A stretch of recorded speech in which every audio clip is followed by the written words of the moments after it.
Okay, so I think we'll do some actual meditation tonight.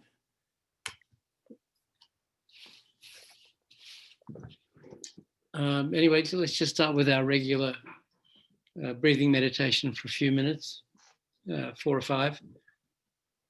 So you know what to do. Sit in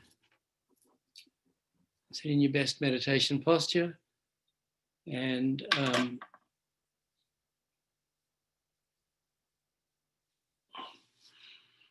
keep your back straight, your neck slightly bent forward.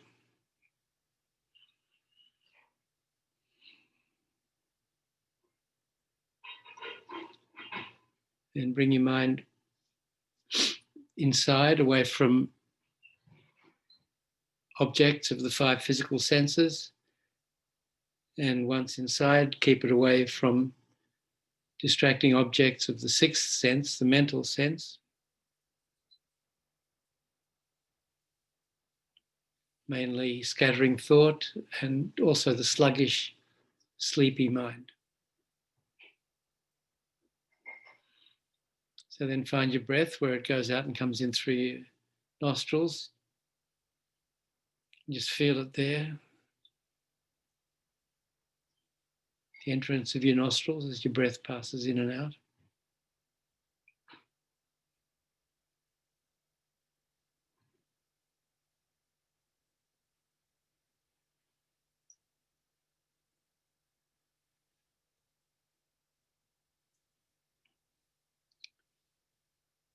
So then make this strong determination. Now I'm going to focus on my breath for a few minutes without allowing myself to become distracted by anything whatsoever.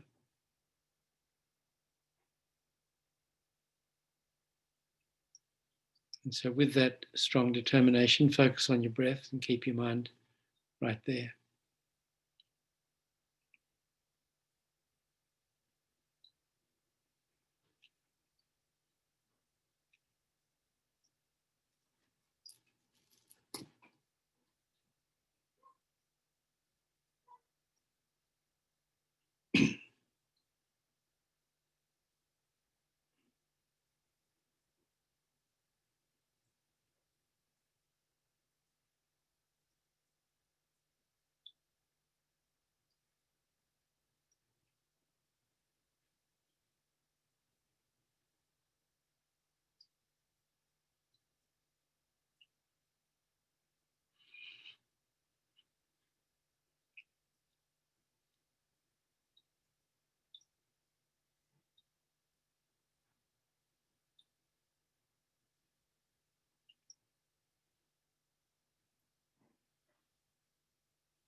Okay, so now let's just generate a bodhicitta motivation for this evening's session. I think the purpose of my life is to lead all sentient beings from suffering to enlightenment.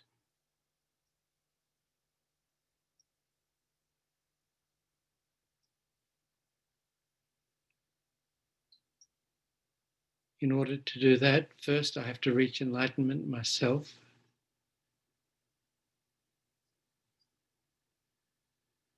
And my reaching enlightenment depends on understanding, following, and completing the path to enlightenment. And without learning to meditate, it will be impossible to do that. Therefore, I'm going to participate in this session on how to meditate in order to reach enlightenment for the sake of all sentient beings.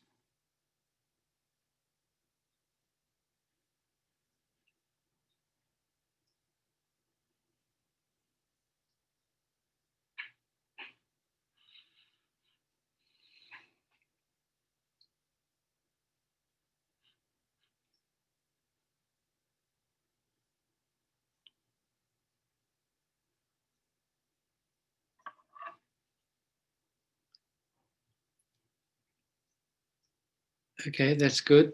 So I hope everybody got the meditations we sent out after last week's session and had a chance to practice some of those.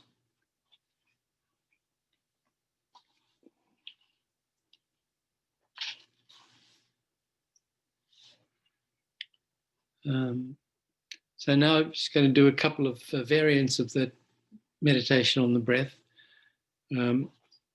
The first one in How to Meditate comes here in chapter 4 when the author's talking about common problems, restlessness and distractions.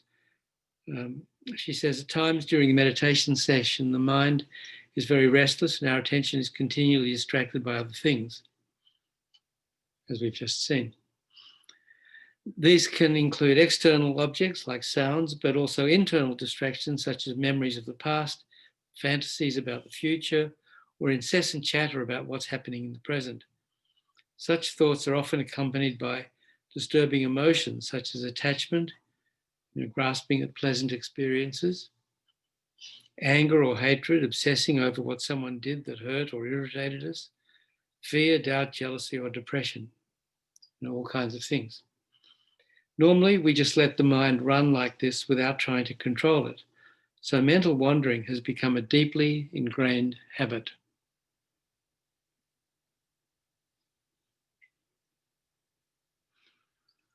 It's not easy to give up habits, but we should recognize that this one, mental excitement as it's called, is the very opposite of meditation. As long as we're busy running in circles on the surface of the mind, we'll never penetrate to its depths and never develop the concentration we need for perceiving reality. There are a number of methods for counteracting mental excitement. One is to focus firmly on the breath and let the mind become as calm and even as the natural rhythm of your breathing.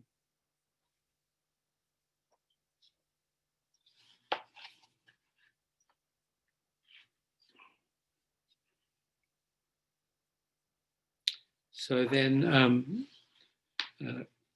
just a few pages further on, there's sort of the formal meditation on the breath.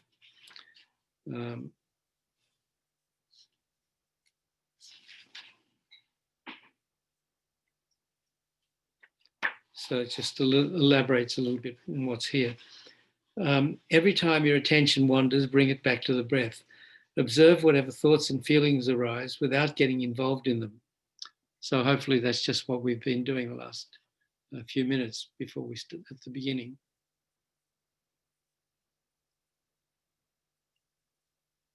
With strong determination, anchoring our mind to the breath and not letting it go here or there. Observe whatever thoughts and feelings arise without getting involved in them. Recall that they are just waves of your mind rising and falling. But if your mind is strongly caught up in a disturbing emotion such as attachment or anger, it might be necessary to spend some time working with one or more of the antidotes to these. So there is a later chapter that talks in more detail about that. So, just in these few sessions we can hardly cover anything. So that's why I think it's really important, if you want to learn to meditate, to get this book, and then over the next, few years, really slowly work through it, and focus on different meditations at different times, depending on what's going on in your life and what you want to learn.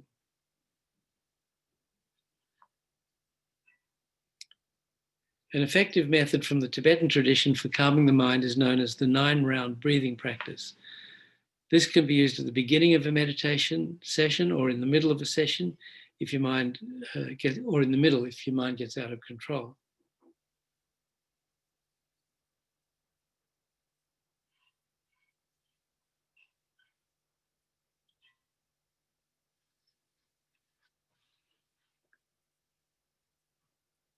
So let's do that meditation just slightly differently from as it's explained here.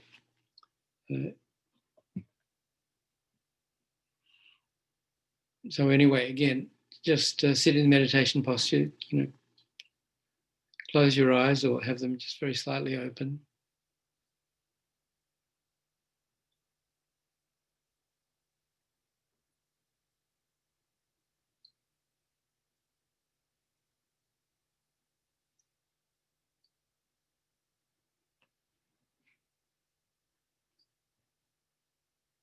So now we're going to visualize the 3 main psychic channels. So our mind, our consciousness pervades our whole body, but it just doesn't, flop around anywhere. It actually runs carried by the subtle wind. In Tibetan, we call it the lung. In Sanskrit is prana. This wind carrying the mind runs through psychic channels. So they're not physical, they're channels made of light. And there are 72,000 in the body.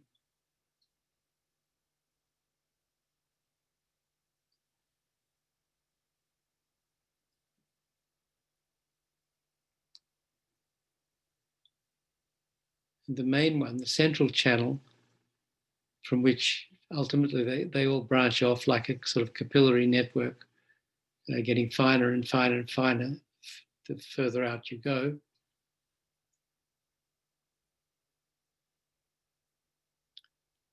So the central psychic channel is visualized as a hollow tube of light about the diameter of your little finger.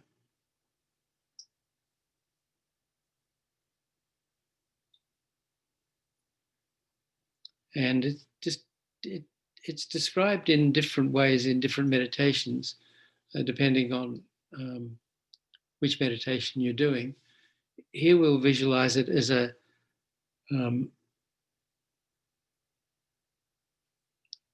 vertical tube of light, the diameter of your little finger, running from the crown of your head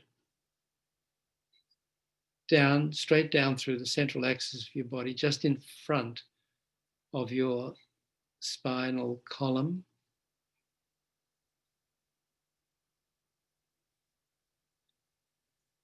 down to the perineal area.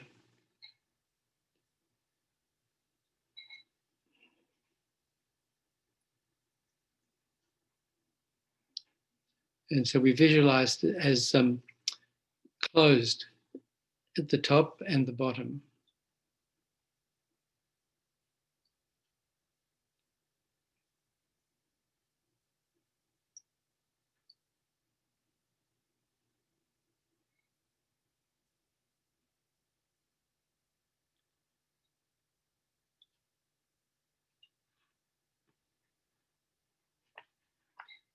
So then we'll visualize the right and the left psychic channels, which are slightly smaller, thinner in diameter.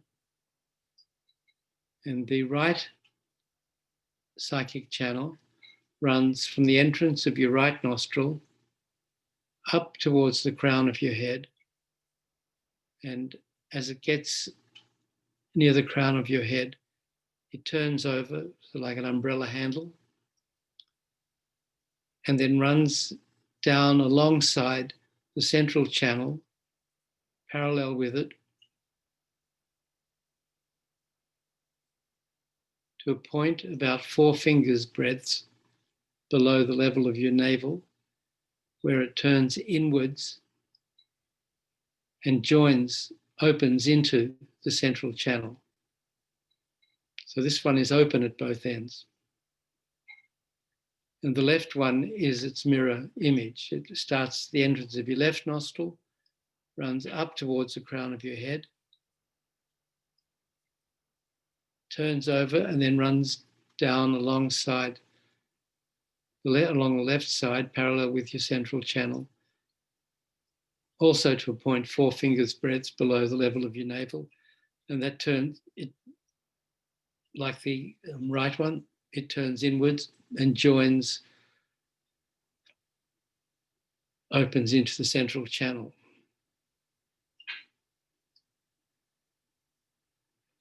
So just see if you can set that visualization up with the central channel and the right and left channels.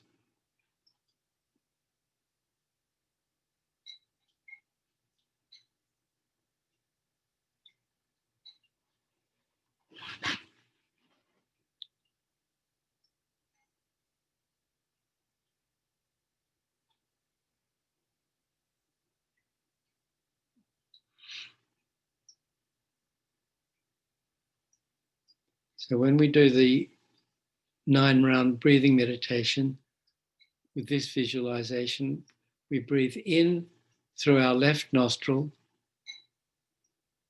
and out through the right 3 times.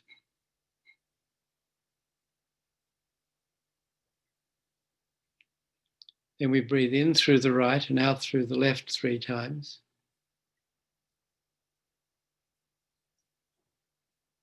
And then we breathe in and out through both together 3 times.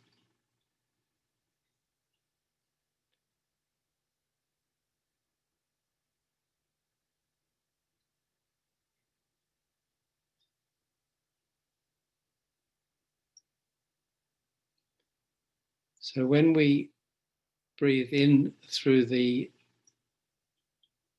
left nostril to start, we block our right nostril with our index finger like this. And then when you breathe in and when you want to breathe out through the right, just move your hand across like this and block your left nostril with the back of your finger. Eventually, we don't need to do that blocking. We'll be able to visualize more strongly. Going in through the left and out through the right. And even though the air may be going in and out through both together, if we're not blocking it, the visualization is still like that. So we'll breathe in through the left and out through the right 3 times. Breathe in.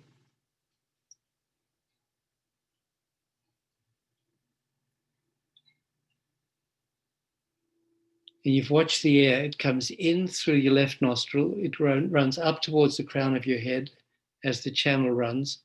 And it runs down the channel all the way down to 0.4 fingers breadths below the level of your navel. Then it crosses the central channel and enters your right psychic channel. And when you breathe out, the air travels up your right channel and out through your right nostril. So when we breathe in through the left, the air goes like that, up and then down, across. Then we block our left nostril You breathe out, the air comes up the right channel and out through the right nostril. So just try doing that 3 times.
So when we do this, we just breathe relaxed way, in relaxed way, fairly normally, except, we're blocking the nostrils and we're doing this visualization. It's not really normal, but as far as the breathing itself goes, there's no special way of breathing, just normally. So now do the other 3 more, breathing in through the right and out through the left. So again, the air comes in through the right nostril, goes up, goes down, across. Then when it crosses over to the left side, then you block your right nostril and comes out and out through your left nostril 3 times.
Okay, so now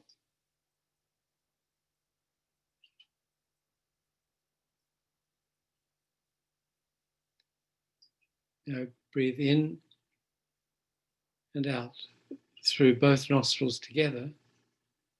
So just the air goes up, goes down, crosses over, mingles around, and just you breathe out again through both nostrils together. So there's no occluding here. So just 3 times.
So the simple way to do the 9-round breathing meditation is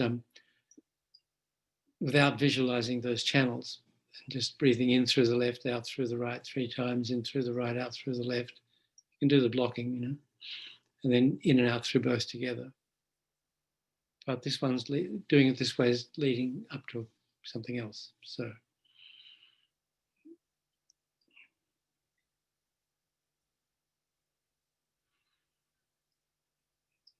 Okay, so now just practice 2 or 3 rounds of 9 rounds by yourself, doing the same thing.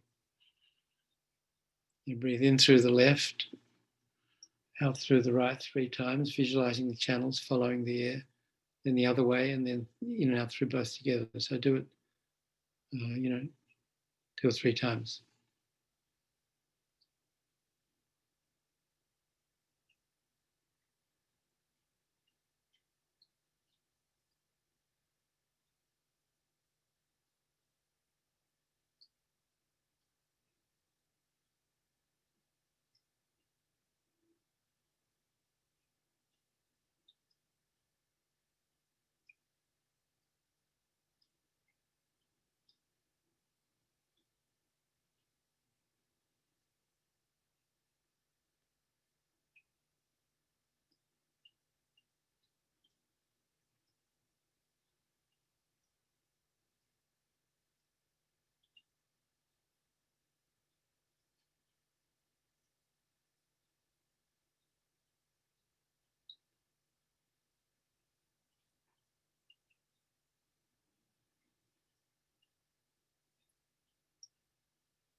Okay.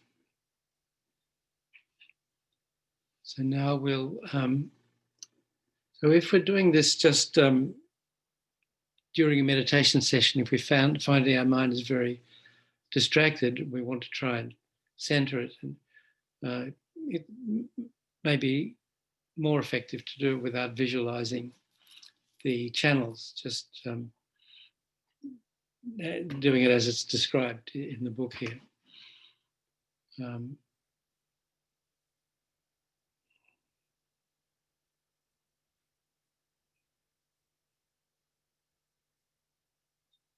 So now we can also do it as a purification meditation. So visualize we're surrounded throughout infinite space, in all directions, above and below, everywhere, all around, by all the Buddhas and Bodhisattvas.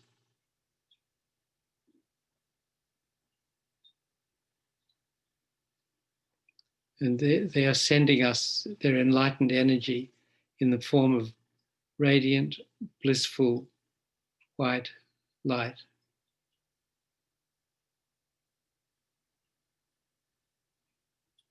And inside us, we visualize all our delusions, ignorance, attachment, aversion, and all the other branch delusions, our negative karma that we've created since beginningless time.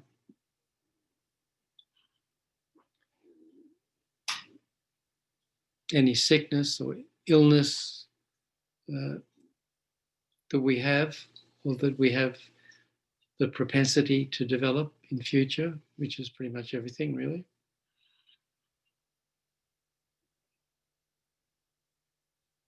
And any harmful spirits, harmful spirit energy within us.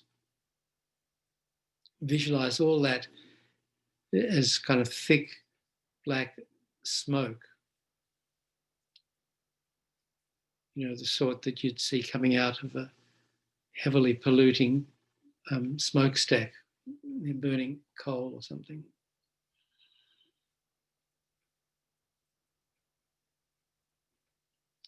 So this time, when we breathe in through our left nostril,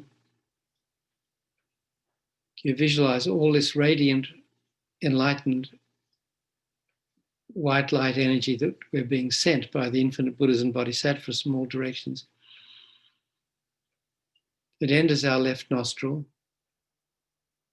and goes down just as we visualized before.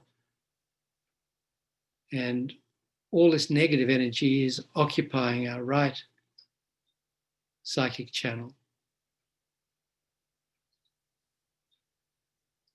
So when we breathe out, the white light comes in, down, across, and as we breathe out, and we block our left nostril, breathe out through the right, all this negative energy, delusions, karma, sickness, spirit harms, everything comes out of our right nostril in the form of thick black smoke. And it disappears across the horizon, dissolves into nothingness, and no longer exists anywhere. It's the visualization.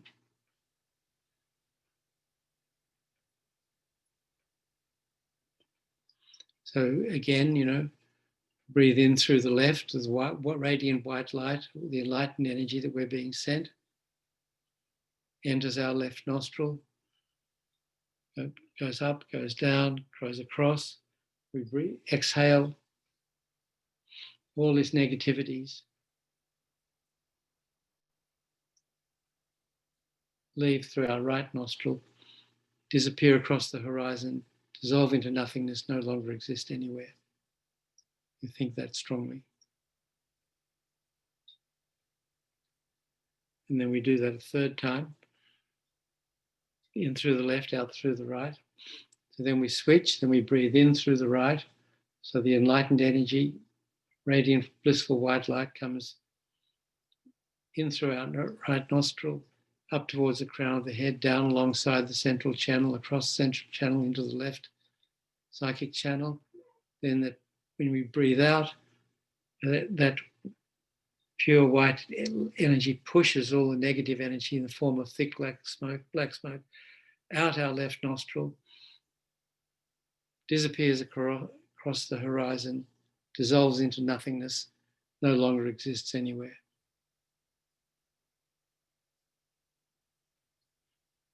And then when we breathe in through both nostrils together, the white light energy, enlightened energy, enters through both nostrils, and it sort of scours out the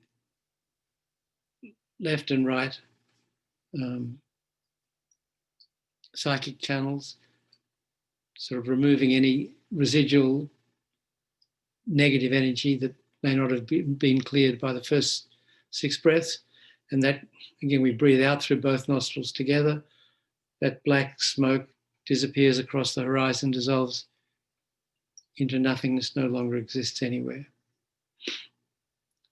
So that can be a general purification practice that we can do.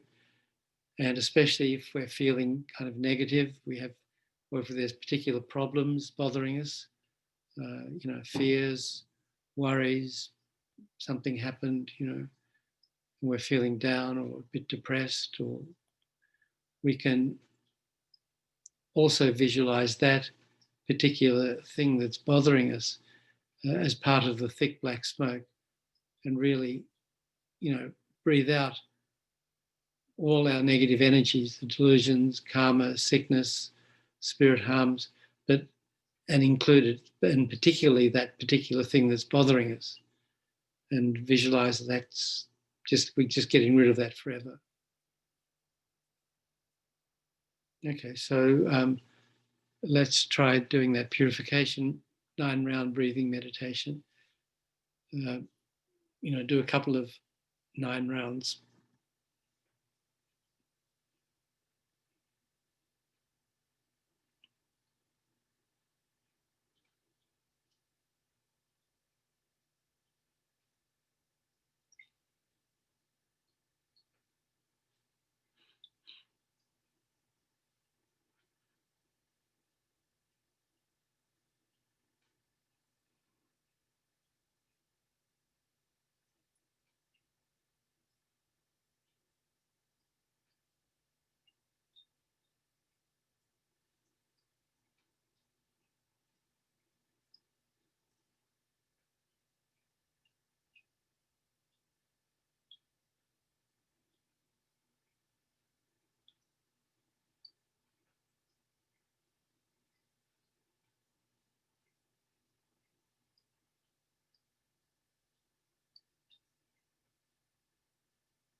So at the end of each 9 rounds,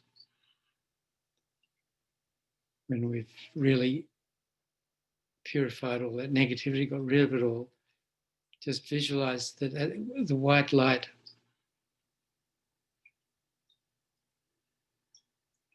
pervades your whole body.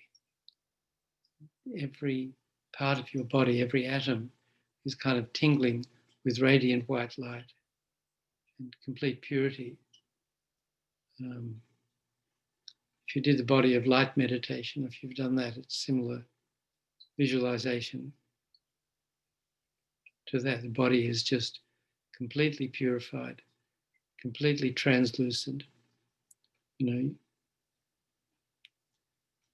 if you were standing outside it, you could just see right through it. It's like a soap bubble.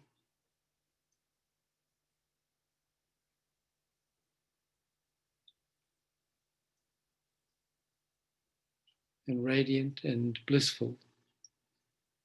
And just feel completely purified.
So then another thing we can do with this 9-round breathing meditation like this is we can do a Tonglen meditation, taking the suffering of others and giving them happiness and enlightenment. So we always talk about all sentient beings, but it's if we think about what that looks like, it's kind of a faceless crowd. It's like an idea or concept. But when we're practicing certain meditations, for the benefit of all sentient beings, it's good to try and visualize them. So there are different ways that this is done. One way is to visualize all sentient beings as surrounding us, surrounding you, stretching out on all sides, front, back, left, right, infinitely,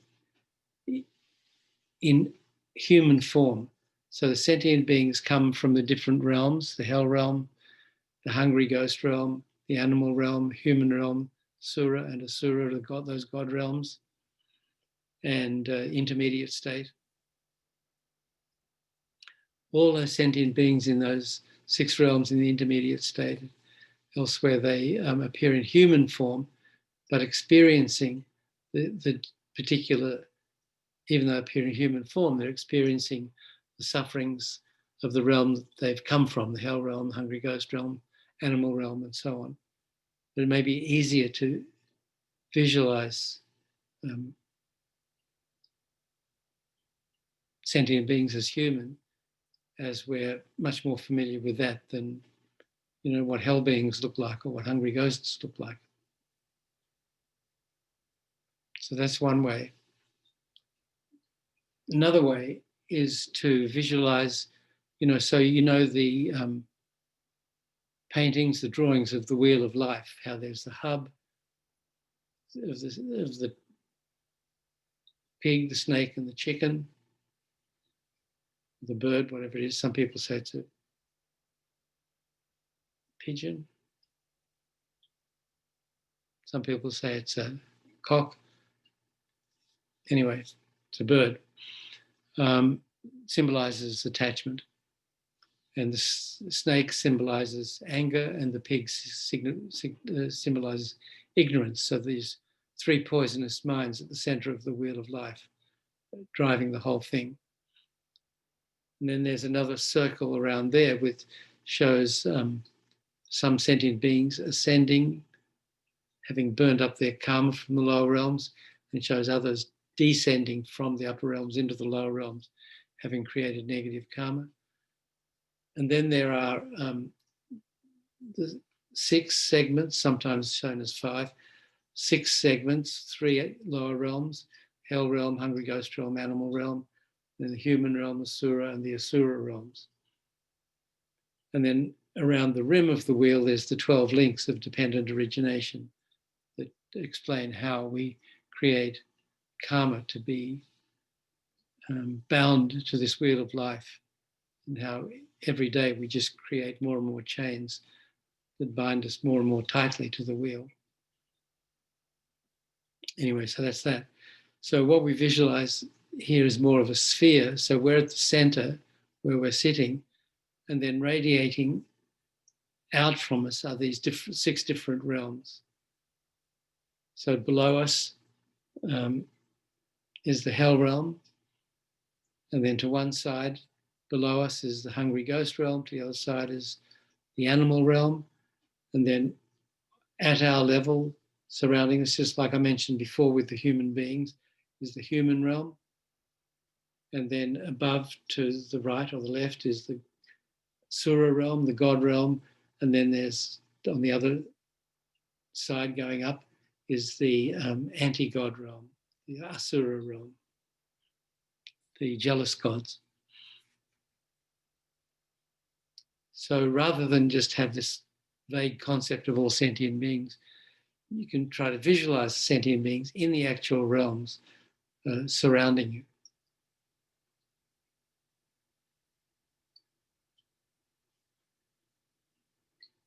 So you can really only do this properly if you've studied and meditated on the Lam-Rim teachings that explain about the different realms, so that you can visualize what the realms are like and what the sentient beings in those realms look like. So humans, we can imagine without much difficulty, and similarly the animal realms, where they're insects or water creatures, the sea or ponds and puddles, in the air, the insects and birds and so on, under the earth, all kinds of animals burrowing in the earth, living on the surface of the earth, wild animals, domesticated animals, farm animals, everything, all animals. So we can visualize those fairly easily. And the same with the God realms. We don't have a clear idea, so we should study the teachings that explain about what the God realms look like and what the gods look like.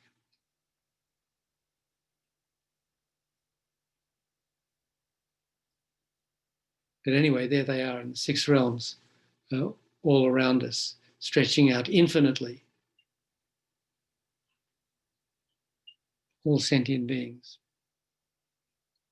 Actually, when we say all sentient beings, that actually includes other beings who are not in cyclic existence, the arhats, those who've attained individual liberation, and the Arya, the noble, the higher bodhisattvas on the 8th, 9th, and 10th bodhisattva levels. But they're not suffering, so we don't really need to alleviate their suffering. So we're visualizing here samsaric sentient beings.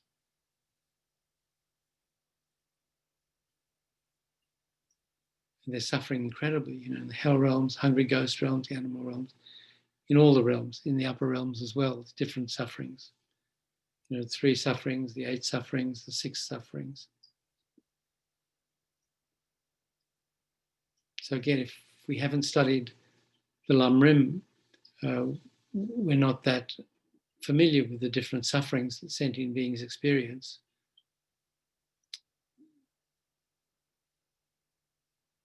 So the more we understand about the realms and the sentient beings in them and the sufferings they experience, the more meaningful this meditation will be, this Tonglen, where we take sentient beings suffering and we give them all our happiness and merit and all our enlightened energy.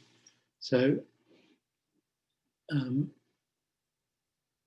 whether or not we've just done a purification meditation like we just did and we're full of enlightened energy like the body of light, we can just visualize our future enlightenment as being in the present, as our having attained it now.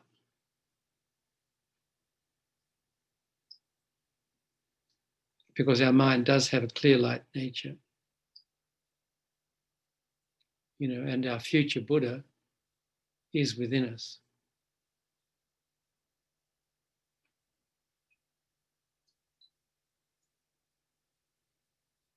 So now when we do the 9-round breathing meditation, we breathe in through our left nostril and we breathe in all the suffering of all the sentient beings in all those different samsaric realms. All their suffering we inhale in the form of thick black smoke.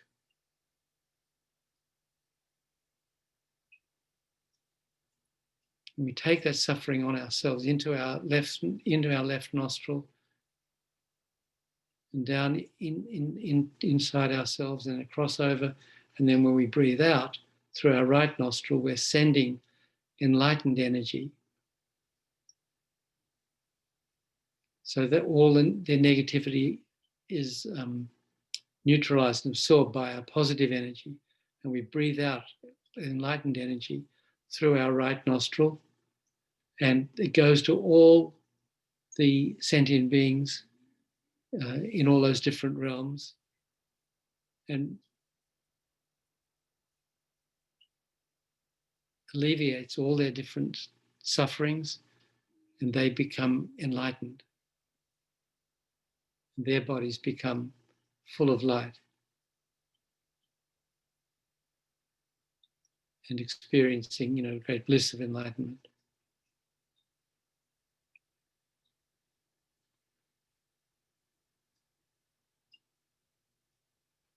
So, there are different ways of doing Tonglen, and this is one of them. So, while we're practicing this 9-round breathing meditation with visualizing those 3 main channels, we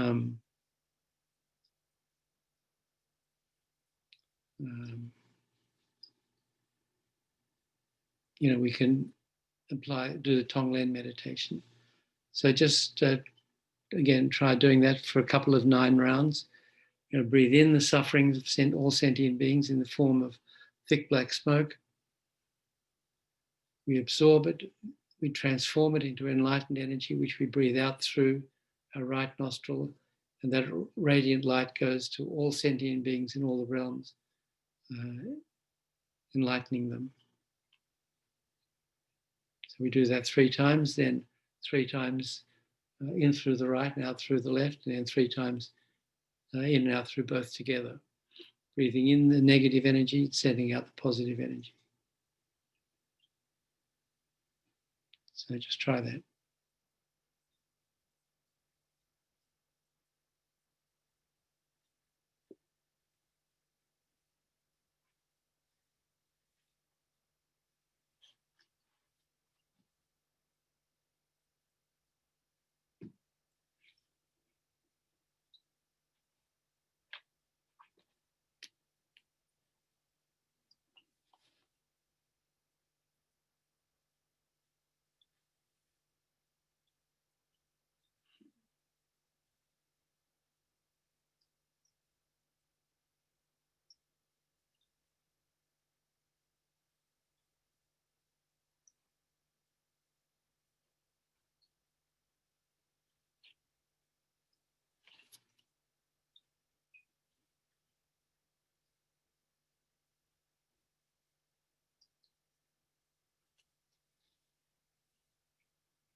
Okay. Still going.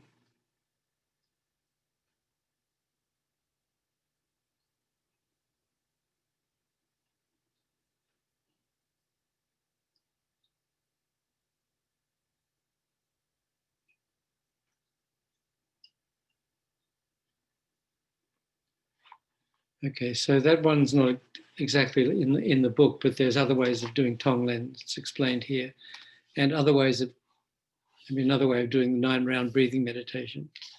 But now I want to move on to another one. This one's called the inner heat meditation.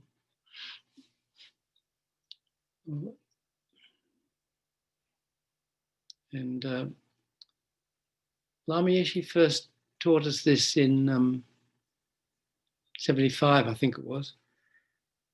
And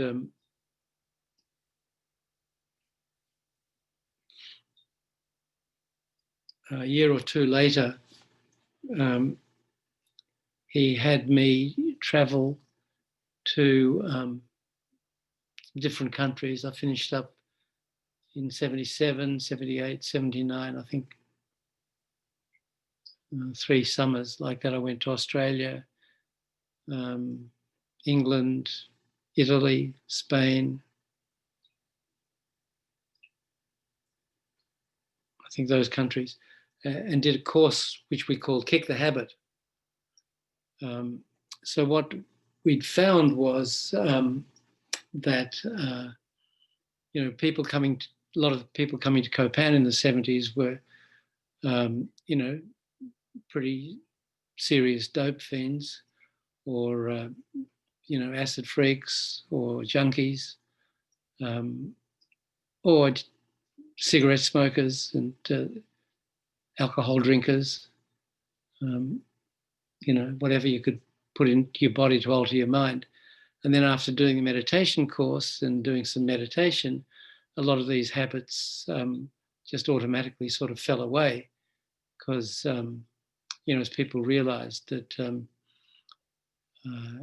the mind is more powerful if you create these experiences with your own mind, and experiences created by our own mind last longer, and you don't have so much up and down, and in most countries it's not illegal to meditate. But anyway, so that was part of it. But so this inner heat meditation is a way of generating blissful feeling within our body, using just our mind. And Lama felt that it was, well, I don't know exactly what he felt, but what he told me was that since I had a medical background and apparently some credibility because of that, that if I went around giving meditation courses for people who were drug dependent, it might be a way of introducing people to the Dharma. So we had these courses in Australia. They were called Kick the Habit. In Italy, one year it was called Drop the Monkey, and another year they called it Flee the Cage, something like that. So these are anyway. So Lama felt that if people could experience bliss coming from within themselves, they wouldn't want to take drugs anymore. So it was an interesting theory.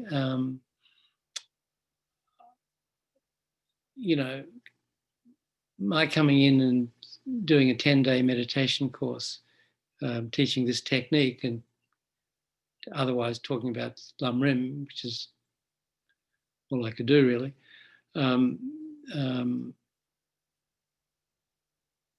Without any follow-up, seemed unlikely to succeed to me. But anyway, so, my motivation really, or hope, was by doing these courses, I might induce people, it might interest people enough in going to Nepal and doing a meditation course at Kopan with Lama Zopa Rinpoche and with Lama Yeshe. I mean, that was basically the best I felt I could do, I didn't really think I was going to cure anybody. And in the end, that's kind of, I think some people gave up smoking, a couple of people gave up drinking alcohol. I don't think any hardcore junkies came to any of these courses.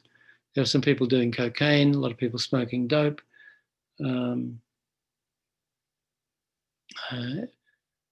So what the lasting benefit, I don't know was, but I think quite a number of people got interested in exploring the Dharma more, and a few people did finish up going to Kopan. So mixed success, I'd say. Anyway, so this is the meditation. Inner heat. And Lama Yeshe, in the last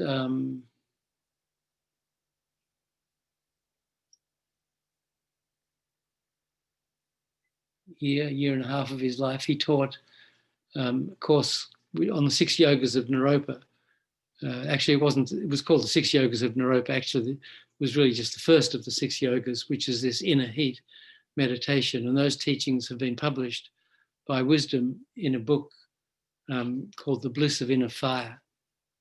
So that's centered around this meditation. And it's edited from those courses Lama gave on the so-called 6 yogas of Naropa.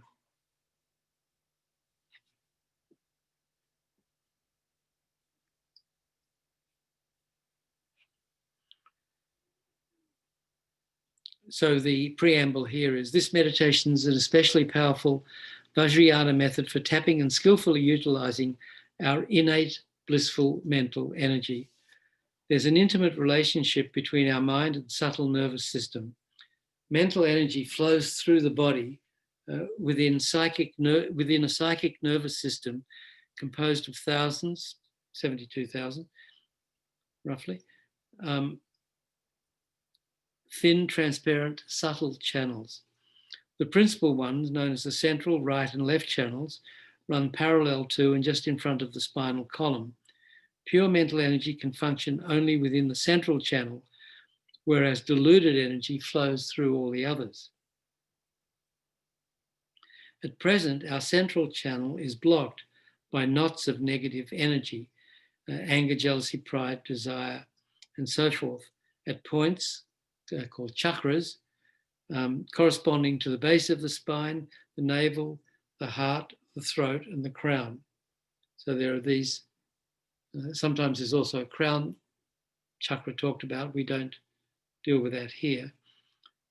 So crown, throat, heart, navel,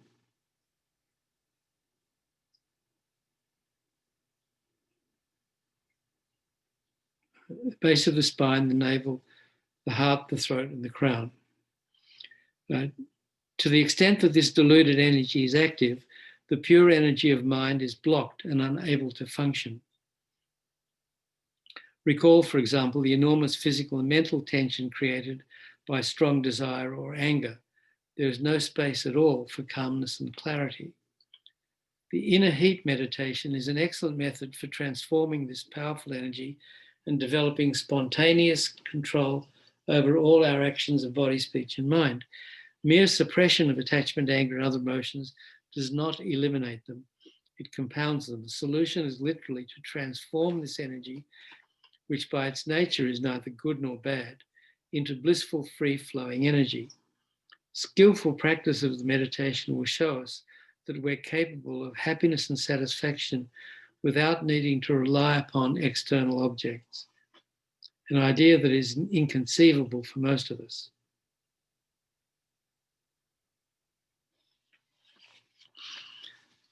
This practice also helps us in our development of single point of concentration. Normally, our dissatisfied mind wanders uncontrollably, blown here and there by the force of deluded energy in the psychic channels.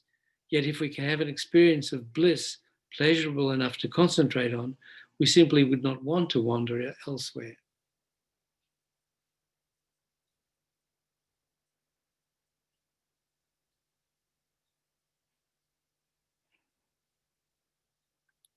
So the practice,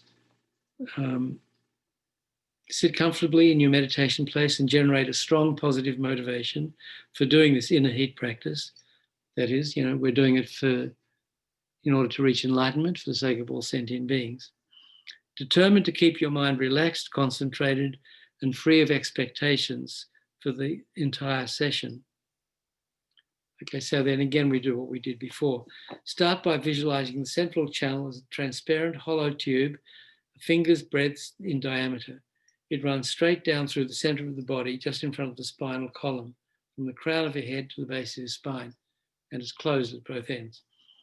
Next, visualize the right and left lateral channels, slightly thinner than the central one. They start from the right and left nostrils, respectively, travel up to the top of the head, and then curve over to run down on either side of the central channel. They curve inward and join the central channel at a point approximately 4 fingers breadths below the level of the navel.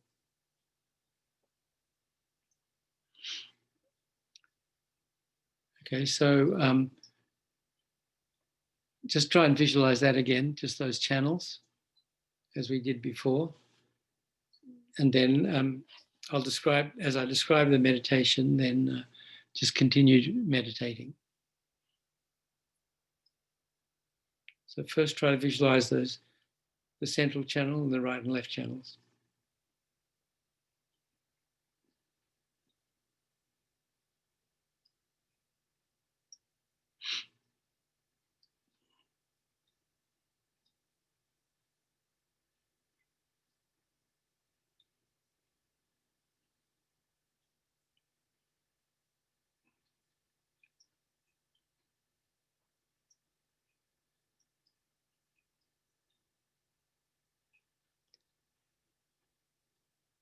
Okay, so now, having visualized those 3 channels, visualize within the central channel at the level of your navel,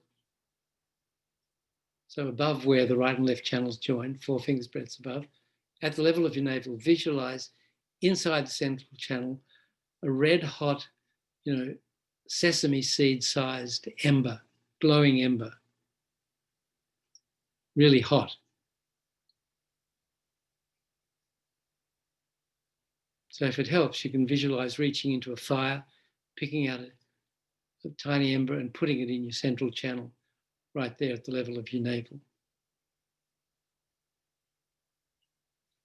So now I've got these 3 channels, and inside the central channel, at the level of your navel, is red hot ember.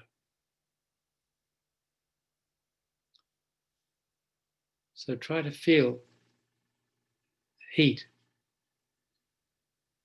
the heat of that ember in your central channel.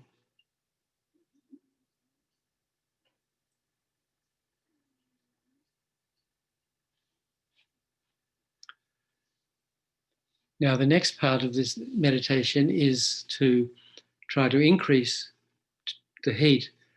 It's like blowing on coals on a fire. We're trying to blow on that ember so that it glows hotter and hotter and eventually bursts into flames. So the way we do it is first, you tighten your inner pelvic muscles and draw them upwards.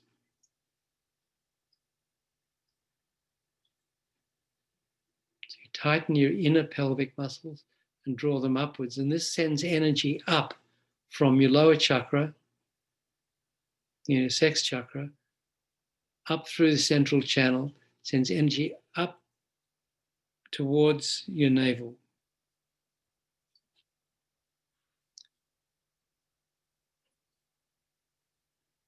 And that energy, sort of like blowing on an ember, it makes the ember get a little hotter.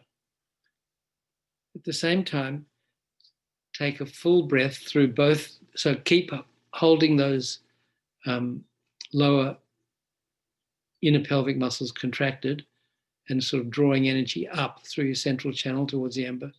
But at the same time, holding that, breathe in through both nostrils together. And the air goes down through the right and left channels. And then it enters your central channel 4 fingers breadths below the level of your navel, where it meets that energy that you've drawn up from below. And together, those energies rise up 4 fingers breadths, and like blowing on a hot coals, they blow on the ember, which glows hotter.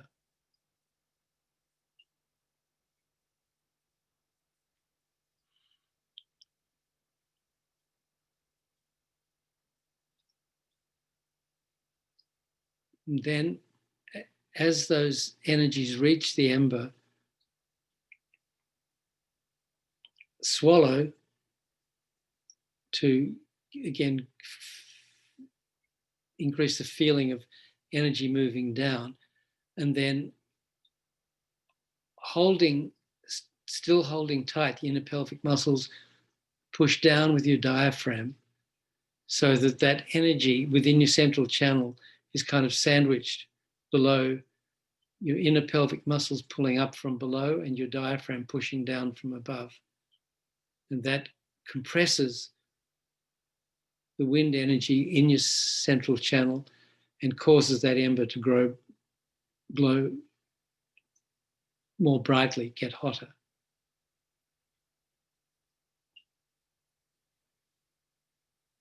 So you hold your breath just for as long as it's comfortable to hold it. You don't wait till you're sort of gasping for the next breath. And when you exhale, don't visualize this time, don't visualize the air coming out through your nostrils, even though that's actually what it's doing. Visualize that energy remains within your central channel, surrounding the glowing red hot ember.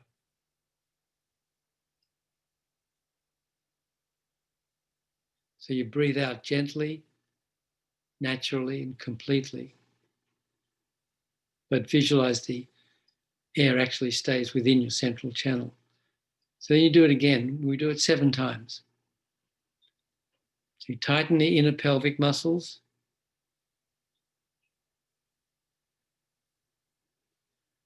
Pull the energy up towards your navel. Breathe in through both nostrils together. The air comes down. Or you can swallow at that point to help visualize the energy coming down through right and left channels. The air comes into your central channel. It meets the energy from below. Push down with your diaphragm and hold it like that.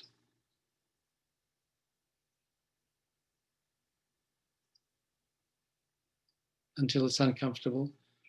And then exhale naturally, slowly, completely. But the energy remains within your central channel. And after the second time, the little embers glowing even more hot, more bright.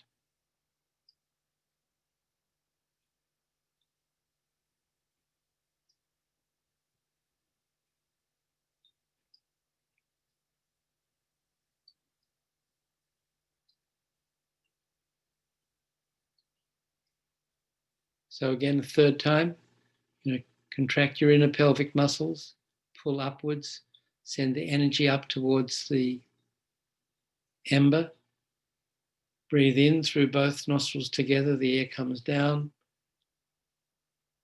and meets the energy from below, 4 fingers breadths below the energy, below the level of your navel.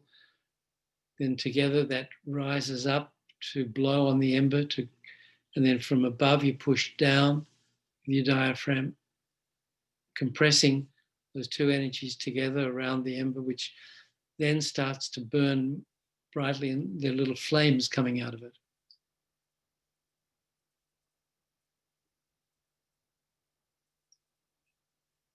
And when it's uncomfortable, breathe out gently, slowly, completely.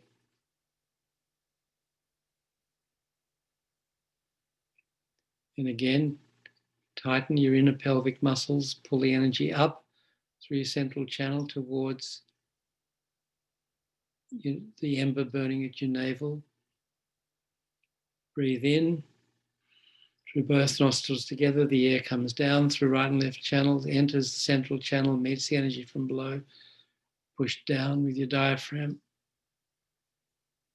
Hold that energy around the glowing ember, which now the flames are getting bigger.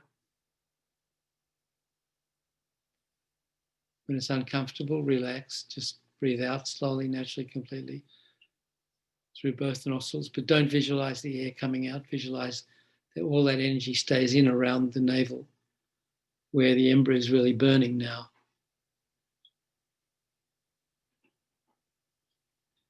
So then do that, say 2 more times. Tighten the pelvic muscles. Pull up. Breathe in through both nostrils together. Push down with the diaphragm, sandwich the energy.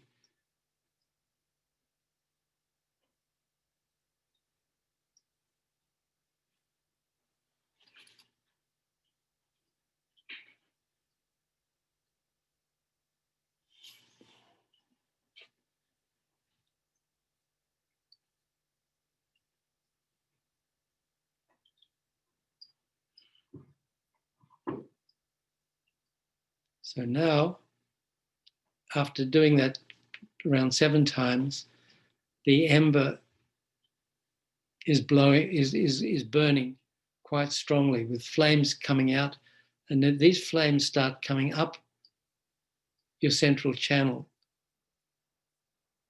Now the central channel is blocked at the navel, so these flames burn away the blockage at the navel, and these flames and the heat rise up and they burn away obstructions at your central channel, at your heart chakra, and they burn away obstructions at your throat chakra,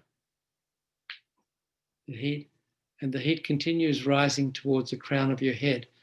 At the crown of your head, there is a small reservoir of silvery energy, kind of like a little pool of mercury.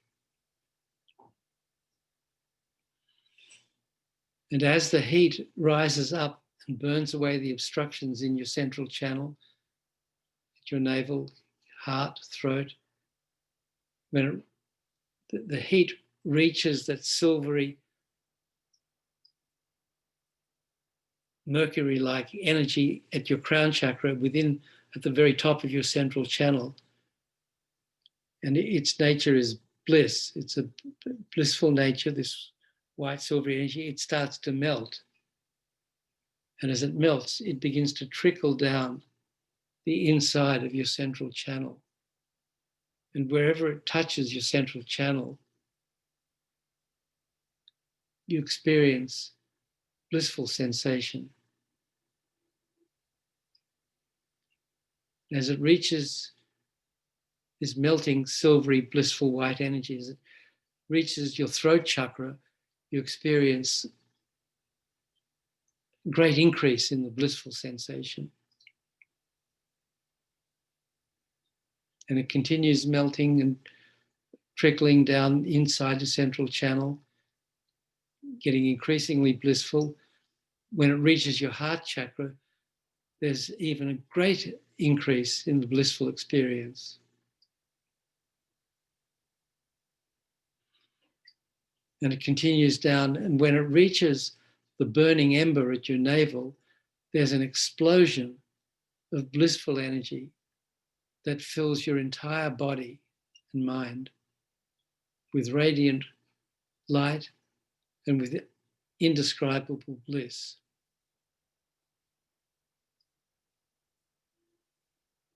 That pervades your whole being.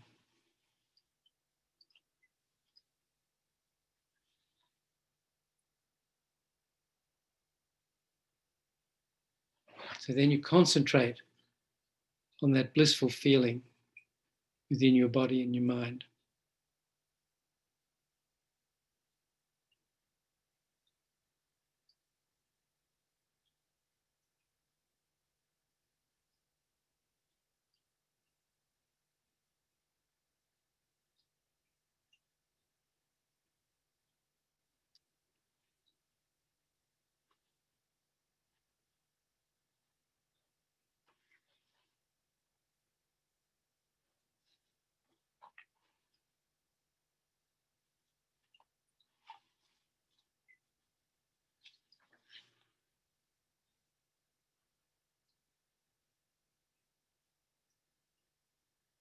So then it says, concentrate on this pleasure without tension or expectation, without clinging to it or analyzing it. Just relax and enjoy it.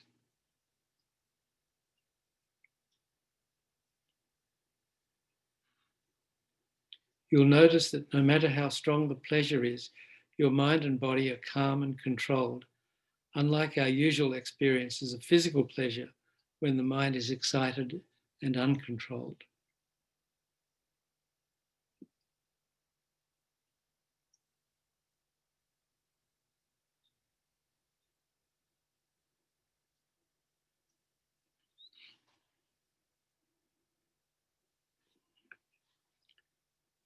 So then it says, if your mind should wander from its concentration to other objects, past, future, objects of attachment and aversion, and so forth, focus your attention on the subject of the thought, the thinker, the mind that perceives the distracting object. Watch the subject until the distracting thought disappears, then concentrate again on the blissful feeling.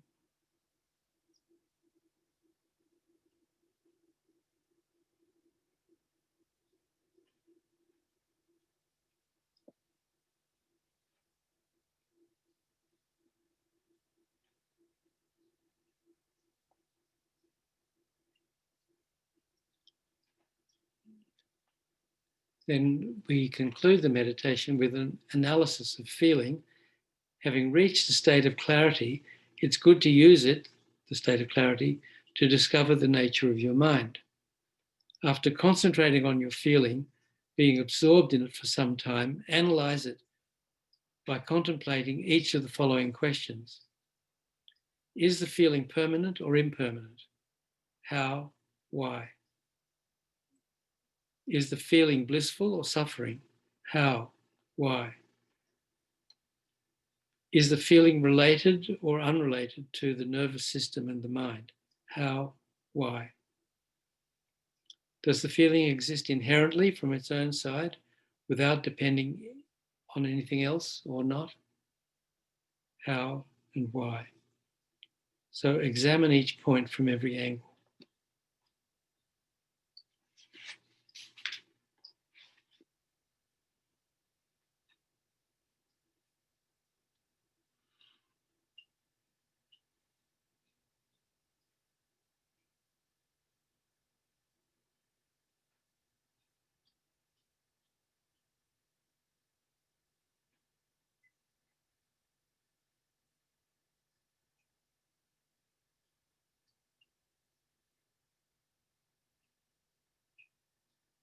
So that's quite a complicated meditation at first, a lot of moving parts, but the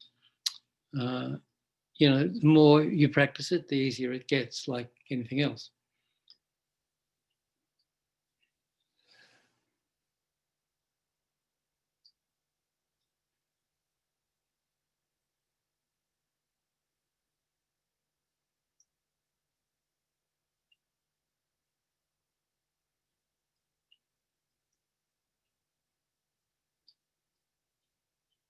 So, Lama Yeshe gave the world many gifts. That was one of the big ones, this meditation.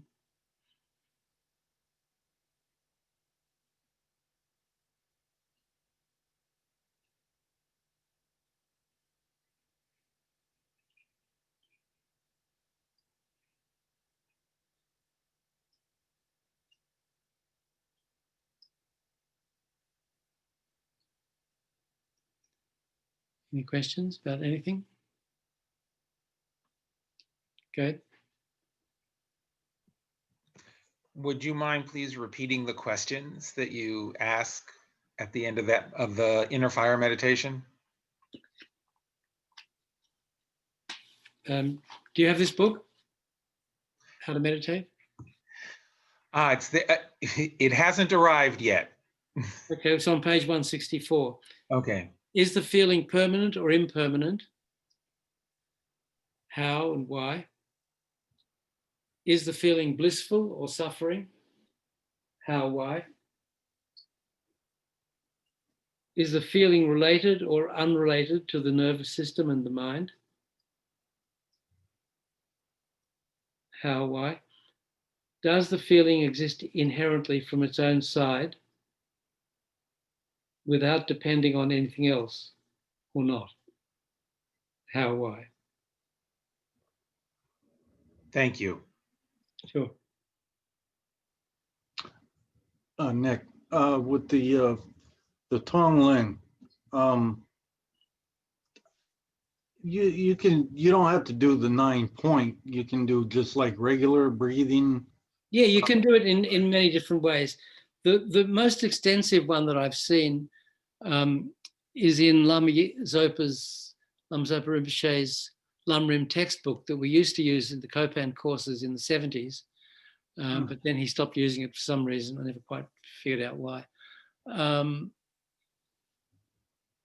I was listening to his How Things Exist, and he was talking about it, and I was just wondering if then we talked about it tonight, and I was just wondering if you had to use the 9-point, or if you could use other methods with it. No, well, if you look at Wish Fulfilling Golden Sun, which is on lamayeshi.com website, and FPMT, I think, have it, their store.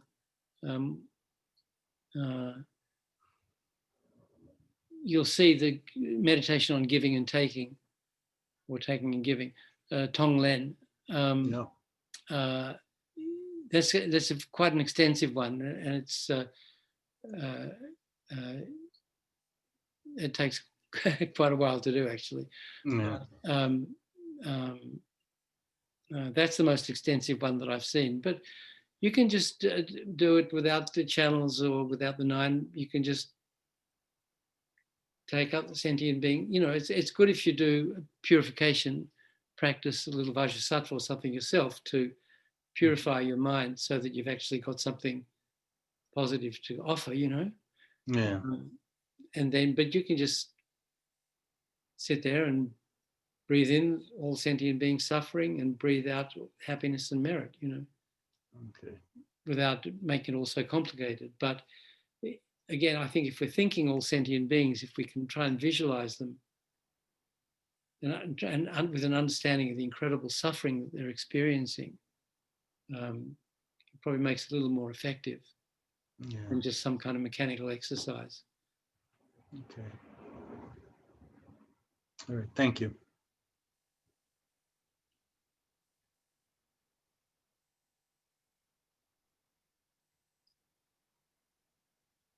That's all I got for tonight. That's it. No questions? No. Get to goof off early? A little early. A little bit. Anyway, I think it's, if you can practice those different meditations, the 9 rounds and the visualizing the chakras and the channels and so forth. If you can do the inner heat meditation,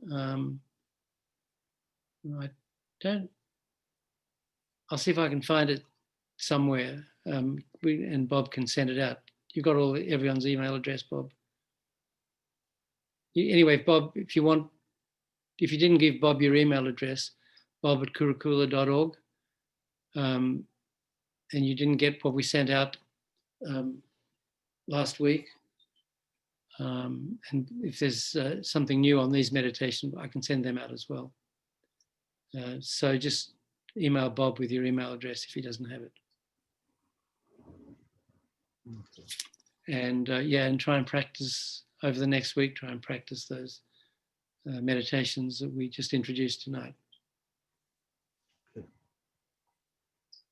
And get this book. I don't get any royalties or anything, so no skin in the game. Just karmic skin. Okay, so we started with bodhicitta. We've been doing these meditations taught by our masters. So we've definitely created a lot of merit. So, in order to perfect this action of tonight's class, with good, proper motivation, with proper action, we need the proper dedication. So think, because of this merit,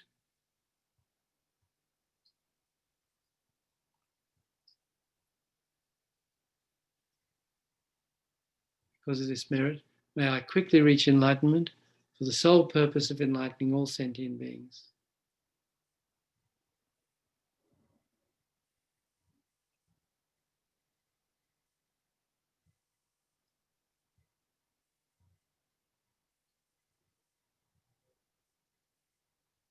Okay, y'all, thank you very much.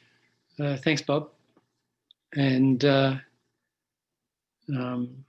if you have any questions, you want to contact me, you can contact me through Bob, or you can just contact me, nick@lamayeshi.com. If you have any questions or anything, no problem. Thank you very much. Otherwise, hope to see you next week. Thank you.